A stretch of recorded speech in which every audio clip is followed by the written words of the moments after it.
Bien, Mayra, retomando el problema del bloque, ahora vamos a tratar de ver algebraicamente, haciendo la expresión matemática, cómo podemos demostrar esto que acabamos de decir, de que agregando la placa tendría que ser de la misma densidad que el agua para que no modifique la línea de flotación del cuerpo.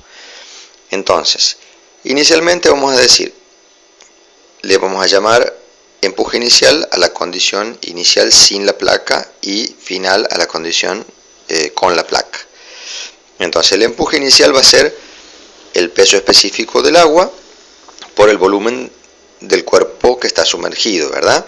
Y eso a su vez es igual al peso del cuerpo, porque dijimos que está flotando, por lo tanto empuje y peso del cuerpo total son iguales. Por otro lado, la condición final sería que el empuje final es igual a que al peso específico del agua por el volumen total sumergido, o sea, el volumen del cuerpo sumergido y el volumen de la placa sumergida. Por eso pongo sumando los dos volúmenes. B de P sería volumen de la placa, B del cuerpo sumergido sería B de CS. Y además decimos que este empuje final también es igual al peso del cuerpo más el peso de la placa porque está en equilibrio, o sea que el peso de la placa y del cuerpo se equilibran con el empuje que proporciona el agua. De estas dos expresiones nosotros vamos a despejar la densidad del agua en la primera y en la segunda, como si fuera un sistema de ecuaciones y estoy haciendo por el método de igualación. Entonces despejo de la primera el agua y pasaría dividiendo el volumen del cuerpo sumergido. Y de la segunda también despejo el peso específico del agua y toda esta expresión que está multiplicando pasaría dividiendo. De esa manera nos quedan dos expresiones de la densidad del agua.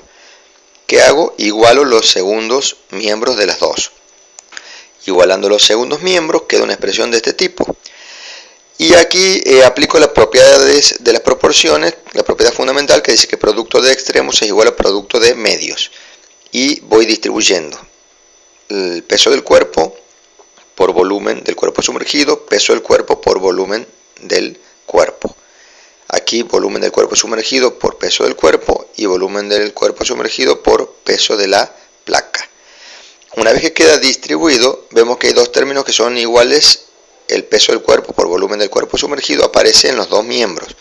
Por lo tanto, si uno lo paso restando o si los cancelo en ambos, la igualdad se mantiene. Por lo tanto, me queda la expresión de que el peso del cuerpo por volumen de la placa es igual a peso de la placa por volumen del cuerpo sumergido. Si ahora agrupamos lo que es del cuerpo por un lado, lo que es de la placa por otro, quedaría de esta manera, despejando. Peso del cuerpo lo tenemos aquí y volumen del cuerpo sumergido lo pasamos dividiendo. El peso de la placa ya estaba en este miembro y el volumen de la placa pasa dividiendo. Nos queda una expresión de este tipo que es una proporción, ¿verdad? Pero la primera razón, esta primera parte, es el peso específico del agua, que es de donde habíamos partido, peso del cuerpo, volumen del cuerpo sumergido. La segunda expresión es ni más ni menos que peso de la placa sobre volumen de la placa. Y peso sobre volumen es peso específico de ¿quién? De la placa.